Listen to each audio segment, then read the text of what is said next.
निकली इन बच्चों को ढूंढने के लिए? कौन कौन से एरियाज़ में गई? जो भी हमारे बैकवर्ड एरियाज़ हैं, जो स्लम एरियाज़ हैं, इस वक्त कितने बच्चे? स्टार्ट में 5 बच्चे थे और इस वक्त हमारे पास 20 बच्चे यहाँ पर मौजूद हैं। क्या अभी आप खुद इतनी छोटी सी हो, ये सारे बच्चे आपको क्या कह के बुलाते हैं और आपको कोई रोब है इन पे? प्यार से मैं इनको हर चीज़ समझा लेती हूँ, मैंने कभी इनको मारा नहीं है।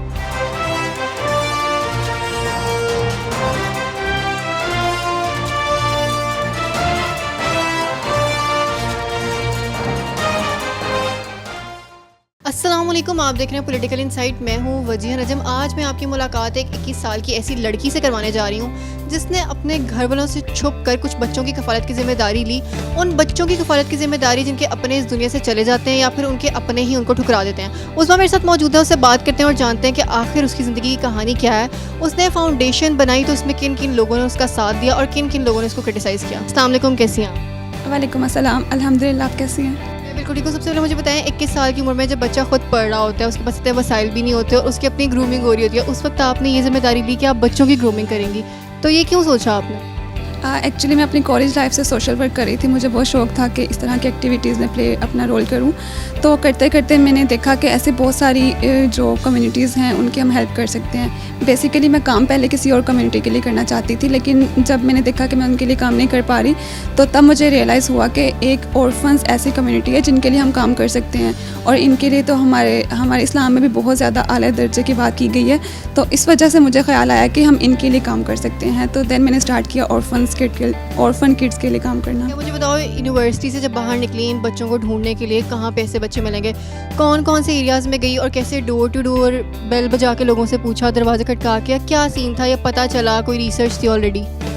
मैंने आपको बताया कि मैं कॉलेज लाइफ से सोशल वर्क कर रही थी, तो क्योंकि मैं डिफरेंट NGOs के साथ काम करती थी, ऑर्फनेजेस के साथ मैंने एज ए वॉलंटियर काम किया हुआ था, तो मुझे आइडिया था कि किस तरह से ये काम मतलब स्टार्ट किस तरह से करना है इस चीज़ को। तो जो भी हमारे बैकवर्ड एरियाज़ हैं या जहाँ पर जो स्लम एरियाज़ हैं और बैकवर्ड एरियाज़ जहाँ पर एजुकेशन तो क्या उनको फूड भी सप्लाई नहीं होती, तो इन एरियाज़ मैंने विज़िट्स किए थे। पहला बच्चा जिसके घर आप गई या जिसके पेरेंट्स को आपने कन्विंस किया, जो थे मदर या फादर, कितनी हर्डल्स फेस करनी पड़ी? क्या लोग बदतमीज़ी भी कर जाते हैं, कभी कभी ओवर एक्ट भी कर जाते हैं, रूड भी हो जाते हैं कि नहीं हम क्यों अपने बच्चों को भेजें? यहाँ पे सब कुछ ऐसा हुआ?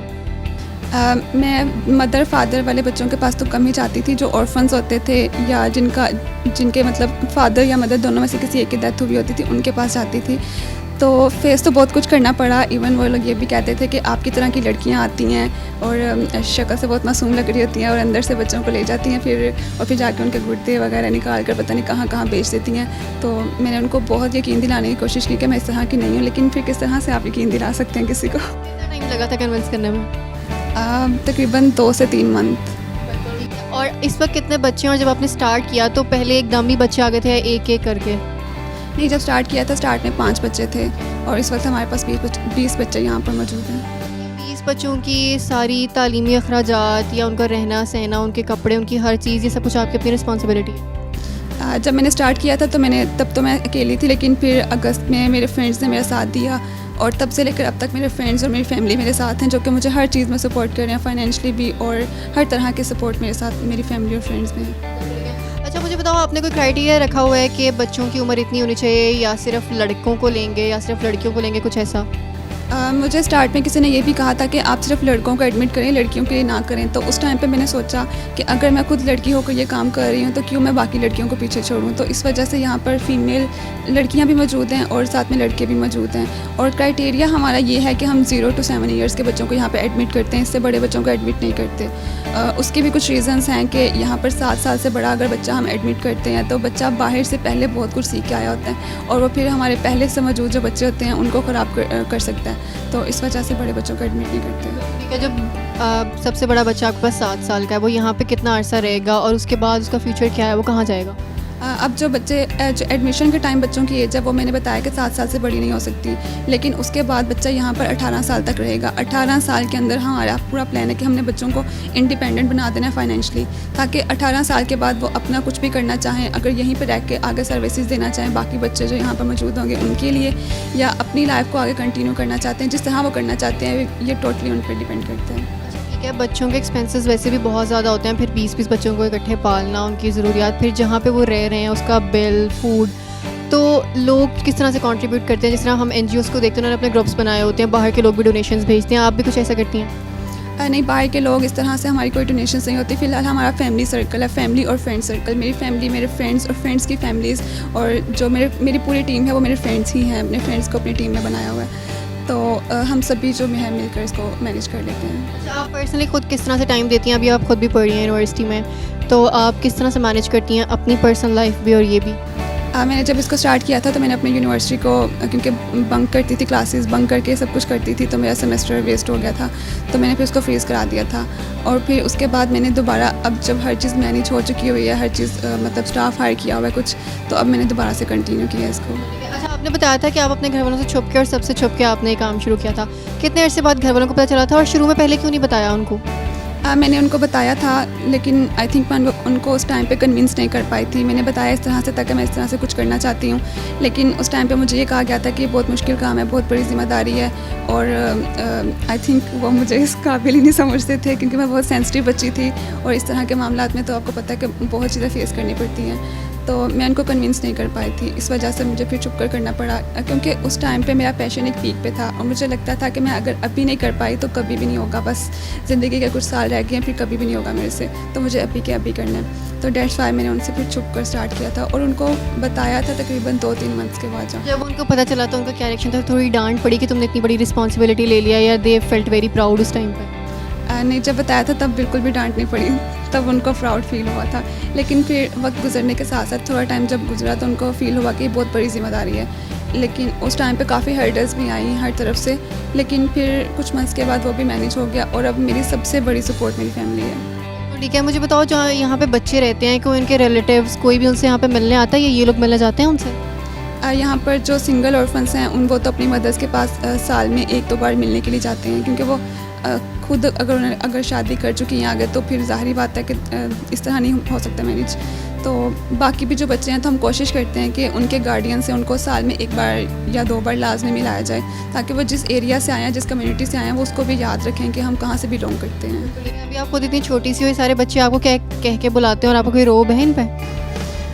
रोब मेरा इस तरह से है कि प्यार से मैं इनको हर चीज़ समझा लेती हूँ। मैंने कभी इनको मारा नहीं है, और इसकी वजह से ये बच्चे मुझसे, अगर मैं डांटूँ भी कभी, तो डर जाते हैं, क्योंकि इनको पता है कि अगर डांट सकती हैं तो मार भी पड़ सकती है। लेकिन वो उस तरह से नहीं है कि पेरेंट्स का एक होता है ना, एक रिस्पेक्ट वाला एलिमेंट भी होता है, थोड़ा डर भी होता है कि उनको पता नहीं चलने चाहिए ये बात, या कोई काम वाली शिकायत लगा दे कि वो आएंगी तो मैं बता दूँगी, ऐसे होता है कभी?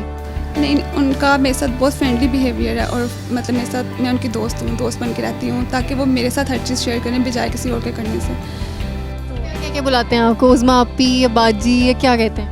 ये डिपेंड करता है उन पर। कुछ बच्चे इस तरह के जिनको कि कुछ चाहिए तो आप ही एक बात कहूँ, कुछ बच्चे उज़्मा आपी भी बोलते हैं, कुछ मैम बोलते हैं, तो जिसका जो दिल चाहे वो बोलता है। अच्छा, कितना आपका पूरे दिन में कितने आवर्स स्पेंड होते हैं इन बच्चों के साथ? मेरा आधा दिन इन्हीं के साथ होता है। अगर जब मेरी यूनिवर्सिटी होती है तब मेरा आधा दिन इनके साथ होता है, अगर यूनिवर्सिटी नहीं है तो मेरा पूरा दिन इनके साथ होता है। इवन ईद पर हमारा जो पूरा स्टाफ है वो छुट्टियों पे जाता है, तो ईद मेरी दिन रात इन्हीं के साथ गुजरती है। अच्छा, सिबिल इसका नाम है, बहुत यूनिक सा नेम है, इसके पीछे क्या लॉजिक है?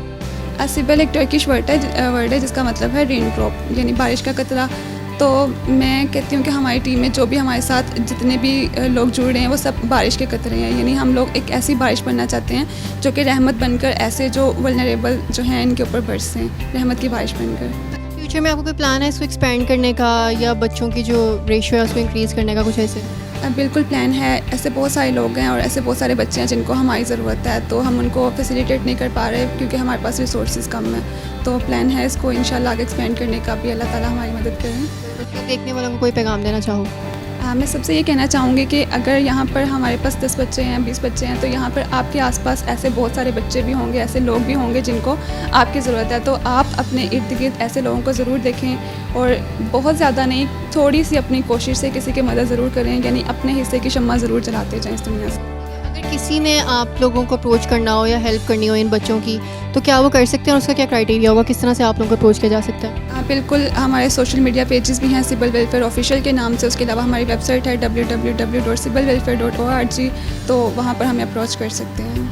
ठीक है, थैंक यू सो मच उज़मा। मेरे साथ उज़मा मौजूद थी। यकीनन आपको ज़िंदगी में कुछ सीखने का मौका मिला होगा कि हम अपने लिए तो बहुत ज़्यादा जीते हैं, लेकिन कुछ ऐसे भी लोग हैं जिनको हमारी मदद की, हमारे साथ की बहुत ज़्यादा ज़रूरत होती है। तो हमें चाहिए कि हम उनका हाथ पकड़ें, उनका बाजू बने और उनको ज़िंदगी में आगे पहुँचाएँ। इसी के साथ मुझे इजाज़त दें, अगले प्रोग्राम में आपसे दोबारा मिलूँगी। अपना बहुत ज़्यादा ख्याल रखिएगा। अल्लाह हाफ़िज़।